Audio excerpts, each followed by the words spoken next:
AI가 막을 수 없다면 AI 확산에 투자한다. 현재 내 직업이 AI에 대체되어도 최대한 대체되기 어려운 일을 지금부터 계속 발전시킨다. 바로 이 두 가지가 저의 핵심 요소가 될 것입니다.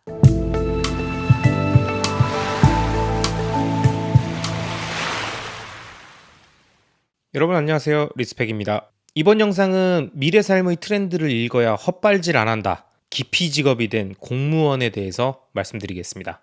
여러분, 제가 대학을 다니던 2000년 초중반 이때쯤 많은 주변 지인들은 공무원 시험 준비를 하려고 노량진으로 향했었습니다. 노량진은 지금도 마찬가지지만 다양한 재수 시험생들이나 공무원 시험을 준비하고 있는 학생들로 붐빕니다. 그때도 노량진으로 많은 학생들, 저의 지인들이 갔었는데요. 그들은 안정적인 삶을 원한다면서 공무원 시험을 선택했었고요. 붙기만 하면 정년 보장, 연금까지 받을 수 있다면서 공무원을 선호했었습니다.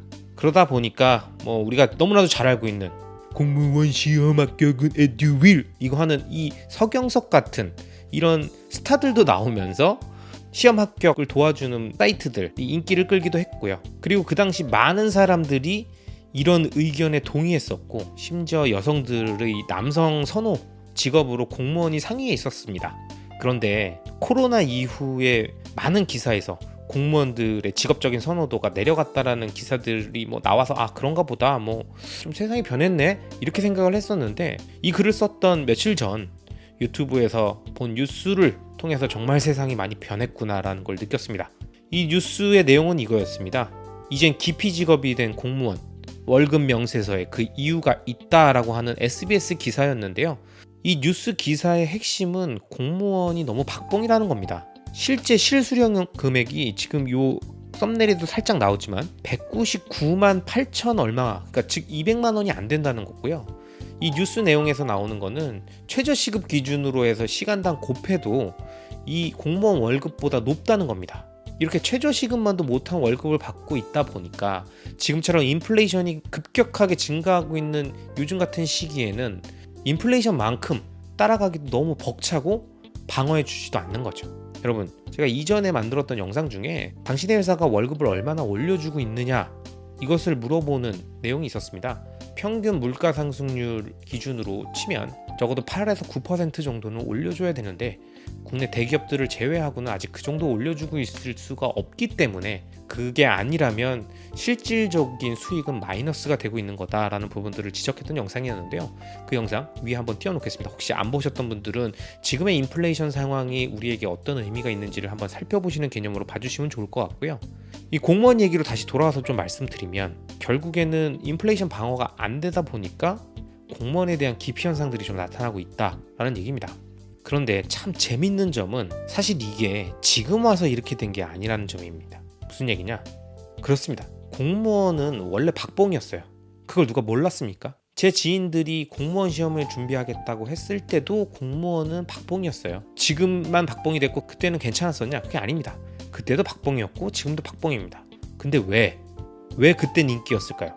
제 생각에는 확실하진 않지만 한참 공무원이 인기 있었던 시절에는 졸업 후에 취업난이 가장 심했던 시기 또는 취업 후 스트레스가 굉장히 심했던 시기가 아닐까. 2000년 초반부터 쭉 이어졌던 디플레이션 구간들이 영향을 줬던 부분이나 2008년 금융위기 때 한번 쭉 거품이 꺼지게 되면서 직장인들이 타격을 보게 됐었던 그런 상황들, 이런 것들도 모두 좀 영향이 있지 않았을까라는 그냥 저 나름대로의 뇌피셜이긴 합니다. 어쨌든 그 당시에도 공무원은 박봉이었지만 인기가 많았었다. 그런데 자세히 알 수는 없지만 제가 지금 공무원의 인기가 없는 이유는 위에서도 설명드렸지만 확실히 알고 있습니다. 왜냐하면 부자가 되려면 월 수령액이 많아야 돼요. 그리고 그 돈을 모아서 시드머니를 만들고 투자를 진행해야 겨우 집 한 채 살까 말까 이런 상황인데, 월 실수령액 200만 원 정도 모아가지고 언제 시드머니를 모으고 언제 집을 사? 이렇게 계산을 하다 보니까 이건 답이 없다. 공무원 월급으로는 이젠 어림도 없다. 이렇게 생각하게 됐다는 겁니다. 자, 그러면 지금 길게 이야기를 했지만 결국에는 이런 공무원 기피 현상들은, 이러한 변화의 핵심은 급격한 인플레이션인 거죠. 집값이 오르는 이유, 주식이 오르는 이유, 비트코인이 오르는 이유, 이거 모두 다 이들이 무언가를 생산해내고 급격하게 발전해서 오른다라기보다는 그럴 수도 있지만 화폐 발행량의 증가에 따른 인플레이션 그리고 이거를 따라잡기 위해서 해칭되는 자산, 즉 좋은 자산을 매집해야만 하는 현재의 상황, 이것이 공무원의 박봉을 더 박봉처럼 느끼게끔 만든 건 아닐까 싶습니다. 사실 지금 같은 시기는 돈 모으기도 힘든데 그걸로 투자를 잘해서 겨우 따라잡아야 되는 구조다 보니까 이런 구조에서 30년 후에 주는 연금이 무슨 소용이겠습니까? 30년 후에 200만 원을 준다 한들 그 200만 원이 30년 후에 지금의 화폐 가치의 200만 원이겠습니까? 아니겠죠. 이러한 것들을 몰랐다라면 그냥 넘어갈 수 있지만 이러한 고도 성장이 멈추고 투자 수익률의 전쟁으로 들어가고 있는 지금의 상황에서는 이러한 30년 후에 주는 연금 같은 미래에 대한 장밋빛 약속은 사실 내 손에 잡히지 않는 그냥 꿈만 같은 이야기입니다. 그리고 그 이후의 연금이 지금의 나의 재정 상태를 해결해 줄 수 없을 거라고 하는 두려움이 있는 것이죠. 결국 지금 당장 인플레이션을 방어할 수 있는 자산을 확보해야 하는 것, 그리고 공무원은 이러한 미션의 가장 최악인 조건을 갖고 있는 것입니다. 참 생각해보면 세상이 냉혹합니다. 지금부터 15년, 20년 전엔 누군가 7급 공무원이 됐다고 하면 야, 그동안 너 고생 너무 많았다. 공부하는데 어려운 공부하냐고 쉽지 않았을 텐데 너 이제 걱정 없이 공무원 생활하면 되겠다 이러면서 모두가 축하하고 심지어 어떤 시골 같은 데는 플랜카드도 붙었습니다. 그런데 20년 만에 기피 직업이라뇨. 그리고 누군가가 그렇게 생각하고 있다 정도가 아니라 이게 뉴스에 나온다니요. 정말 냉혹하지 않습니까? 그래서 우리는 좋은 자산에 투자하는 것만큼이나 앞으로 자신의 진로나 인생 방향에 대해서 깊게 공부해야 됩니다. 정말 심각하고 깊게 공부해야 돼요. 그냥 투자 조금 잘했다 안 했다 아니면 점수 조금 잘 받았다 아니다 고가가 좋다 안 좋다 이게 중요한 게 아닙니다. 여러분 향후 20년 후에는 무엇이 기피 직업일까요? 그 변화 속에서도 가치를 인정받을 수 있는 일과 직업은 무엇일까요? 쉽게 말해 20년 이후에 공무원과 같은 직업의 대우를 받지 않으려면 그리고 사회적으로 이러한 기피 현상을 받지 않는 직업이 되려면 우리는 무엇을 선택해야 되냐는 겁니다. 여기에 대해서 명확하게 대답하실 수 있겠습니까? 쉽지 않습니다. 이 질문에 대한 답을 우리는 끊임없이 생각하고 또 생각하고 또 생각해야 됩니다. 그리고 저 역시 이러한 질문에 대한 답을 찾기 위해서 다양한 책들을 읽고 있습니다. 그리고 그 중에 최근에 읽었던 송길영 부사장의 저서 그냥 하지 말라 이 책에서 나름의 제 스스로에 대한 해답을 좀 찾았습니다. 이 책 그냥 하지 말라 당신의 모든 것이 메시지다 라고 하는 이 책은 사실은 빅데이터 분석가인 송길영 부사장께서 말씀하시는 내용이고 전체적으로 우리 삶이 변했던 그 변화 속에서 빅데이터에 어떤 의미가 있는지에 대한 내용들을 언급해 주시고 있는데요. 이제 뒤로 갈수록 결국에는 이러한 변화 속에서 앞으로 우리는 무엇을 해야 되고 어디에 집중해야 되는가에 대한 본인의 생각을 좀 정리해서 말씀하시고 있습니다. 그리고 이 책에서 나왔던 내용들 중에서 제가 이 현재 다루고 있는 요 공무원 기피 현상 그리고 앞으로 우리는 미래에 무엇을 준비해야 되는가와 관련돼서 함께 공유하고 싶은 내용을 이렇게 좀 정리해 봤습니다. 이 책에서는 2015년생의 기대 수명이 의학 R&D가 뒷받침돼 준다면 140세도 될 수 있는 세상이라고 합니다. 즉 우리 아이들 세대에는 기대 수명이 그냥 정상적으로 쭉 장수하면 140세까지도 될 수 있다는 얘기입니다. 정말 길어졌죠. 그렇다면 140세를 기준으로 쳤을 때 대한민국 평균 퇴직 연수인 49.3세 즉 50세를 기준으로 보면 3분의 1 정도 살았던 시점에서 은퇴를 하게 되는 것이죠. 그러면 인생의 3분의 2를 직업이 없는 상태로 보내야 된다? 이렇게만 생각하면 굉장히 끔찍할 수 있겠는데요. 물론 기대 수명이 늘어나는 것만큼 노동할 수 있는 시간도 늘어나겠죠. 그렇지만 중요한 건 우리가 살아가야 될 세상의 시간이 많아질수록 그만큼 우리 삶에서 돈이 끼치는 영향도 커진다는 것이죠. 오래 산다는 것은 즉 오래 돈을 쓸 상황들이 많아진다는 것이기 때문에 돈이 많은 자와 돈을 많이 갖고 있지 못한 자의 삶이 얼마나 더 극명하게 갈리겠습니까? 그런데 여기서 이야기하는 거는 하나의 직장이 내 삶을 커버하지 못한다면 그 다음 환경과 상태에 맞는 새로운 형질을 어떻게 만들 것인가를 고민해야 된다라고 하고 있습니다. 결국 앞서 설명드렸던 인생에 남아있는 3분의 2 지점을 그동안 벌어놨던 돈으로 갈 수 있는 사람도 있겠지만 직업적인 소명을 갖고 싶거나 아니면 일자리 또는 자신의 만족감을 느끼거나 또는 생계를 유지하기 위해서라도 그 다음 환경에 맞는 새로운 형질, 즉 내가 무언가를 생산적 활동을 할 것인가에 대한 고민들, 이게 필요하다는 부분들을 말씀하시고 있는 거죠. 그리고 또한 로봇이 우리가 기대한 것만큼 진화해 간다면 미래의 사람들은 도대체 어떤 일을 할 것일까? 여기에 대해서 진지하게 고민해야 된다는 겁니다. 지금 뭐 로봇이라고 하면 그냥 장난감처럼 나와서 이족보행하면서 사람이 시키는 대로 몇 가지 동작만 움직이고 있는 그런 것들을 생각하지만, 제가 테슬라에 투자하고 있는 이유도 바로 로봇과 AI 산업의 발달에 테슬라가 앞서 있다라고 생각하는 그 이유 때문이긴 한데, 조만간 있을 AI 데이에서 조금 더 공개가 될 예정인 휴머노이드 로봇의 어떤 팔의 관절 구조, 그 다음에 이미 테슬라 차량을 통해서 발달되고 있는 인공지능, 이런 것들이 결합됐을 때 우리의 삶의 대부분의 직업들이 AI 또는 AI가 탑재된 로봇으로 대체될 수 있을 거라는 생각을 당연히 해야 될 것 같습니다. 마치 지금의 공무원처럼 이런 비슷한 처지의 직업들이 10년만 지나도 무수히 많아질 거라는 거죠. 공무원은 지금 단순히 인플레이션을 방어해주지 못한다는, 즉 연봉이 낮다라는 이유로 기피라고 이야기가 되지만, 하고 있는 업무가 단순할수록 그리고 행정적으로 처리될 수 있고 시스템화 될 수 있는 직업일수록 AI에게 대체될 수 있는 가능성이 굉장히 높지 않습니까?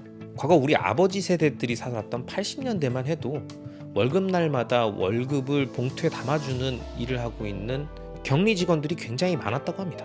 직원이 몇백 명 되는 회사들 같은 경우에는요, 격리 직원들 여럿이서 그걸 봉투에 담느냐고 난리였다고 합니다.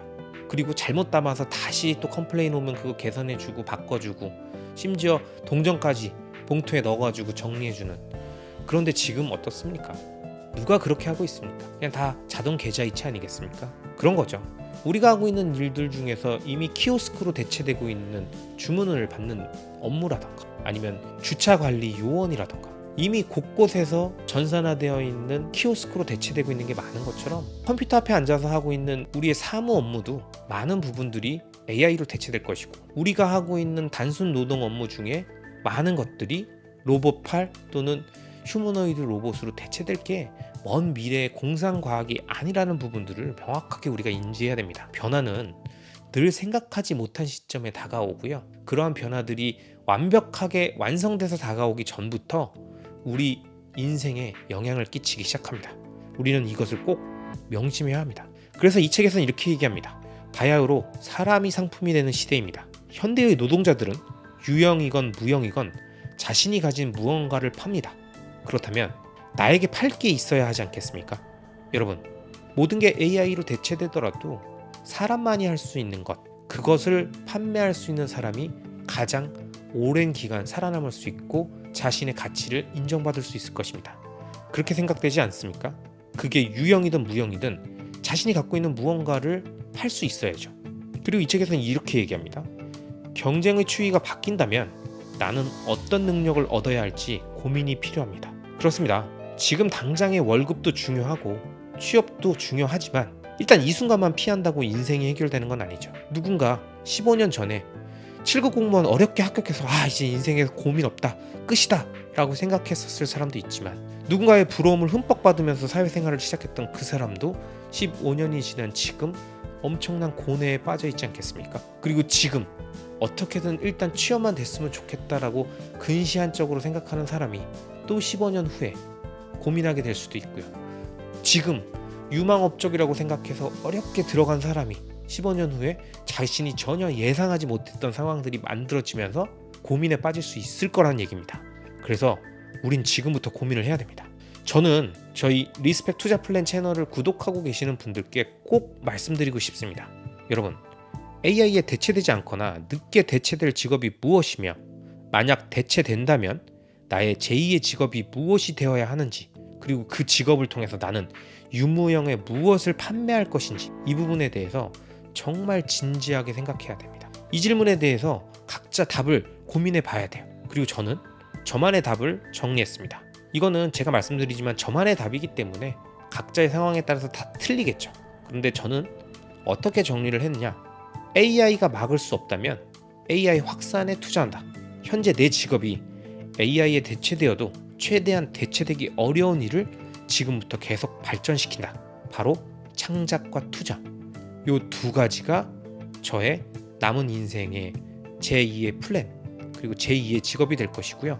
저의 라이프 스타일의 가장 핵심 요소가 될 것입니다. 그리고 이 두 가지가 위에서 얘기한 것처럼 AI에게 대체되는 상황들이 생기더라도 최대한 대체하기 어려운 분야라고 저는 생각합니다. 마치 우리 인류 사피엔스의 동굴에 기록됐던 그림이 염소를 빌려줬던 대출자의 장부이거나 또는 유의적 행위를 하기 위한 그림이었다는 사실, 즉 인류의 역사와 함께 시작됐고 인간이 존재하는 한 절대 사라지지 않을 것, 이것은 바로 컨텐츠 제작과 자산 투자라는 겁니다. 컨텐츠 제작이라는 인간의 창의적 활동, 그리고 자산 투자 역시 투자 아이디어를 바탕으로 직접 실행하고 이번에 하락장에도 느끼시지 않았습니까? 이 투자라는 거는 AI가 이성적으로 수치만 계산한다고 나올 수 있는 것이 아닙니다. 인간들이 하는 것이기 때문에 심리가 모여있고 그 심리를 역으로 이용하기도 하고 심리에 급격히 반응하기도 하는 그런 모든 인간 심리가 집약되어 있는 살아 움직이는 생명체이기 때문에 이러한 곳에서 좋은 투자 그리고 투자의 성과를 얻기 위한 작업 역시 굉장히 창의적인 작업입니다. 그래서 저는 이런 인류의 역사와 함께 만들어졌던 동굴 벽화나 동굴 안에 적혀있고 기록되었던 인류 최초의 장부처럼 이 두 가지가 파이어 이후 내가 살아갈 삶의 가장 중요한 지표이며 가장 높은 상상력을 요구하는, 즉 AI에게 최대한 늦게 대체될 수 있는 분야라고 생각합니다. 그리고 마지막으로 향후 AI 산업의 승자가 될 수 있는 기업은 무조건 투자해야 되지 않을까라고 생각합니다.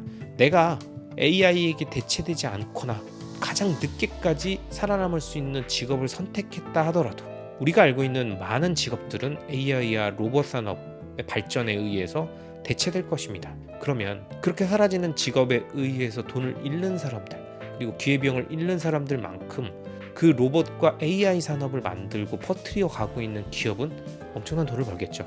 그게 먼 미래 공상과학 이야기가 아닙니다.